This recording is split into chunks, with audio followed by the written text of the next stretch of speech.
Singapore's economic miracle is world-renowned, but beneath the surface a profound shift is underway. From 2022 to 2025, nearly 90% of all new jobs created in Singapore went to foreigners, leaving only a small fraction for residents, and even fewer for true citizens. This startling statistic isn't just a number, it's a wake-up call. It raises urgent questions. Why are Singaporeans capturing such a small share of new jobs in their own country? How much of the so-called local employment growth is actually due to foreigners becoming permanent residents? And what does this mean for wages, job security, and the mental well-being of Singaporeans? As we explore these questions, we'll see how this trend is reshaping not just the economy but the very fabric of Singaporean society.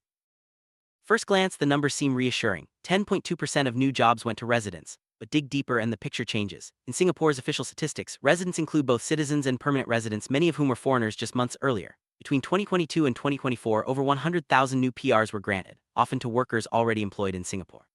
When they convert from foreigner to PR, their jobs are reclassified as resident employment growth, even though this doesn't reflect a real gain for Singapore-born citizens. This statistical sleight of hand inflates the success of local employment and masks the true scale of citizen displacement. For many Singaporeans, this erodes trust in institutions and fuels a sense of insecurity about their future in their own country. Behind every statistic is a human story. For many Singaporeans, the dominance of foreign labor means more than just numbers on a page. It's about real lives impacted by job insecurity, wage stagnation, and rising stress. Mid-career professionals, especially those over 40, face the brunt of this shift, often replaced by younger, lower-cost foreign workers or PRs. Families feel the pressure as incomes stagnate while the cost of living soars. Psychological toll is immense: anxiety, burnout, and a growing sense of alienation in their own homeland.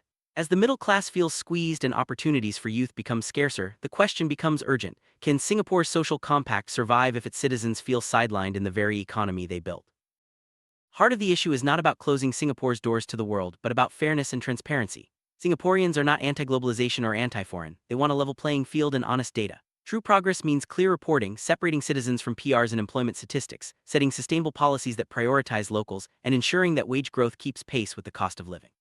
As Liang Shihan's decades of analysis show, development must serve the people, not just GDP figures. The future of Singapore depends on rebuilding trust, restoring opportunity, and putting citizens back at the center of the nation's story. The choice is clear: a divided society or a fair, competitive economy where Singaporeans thrive.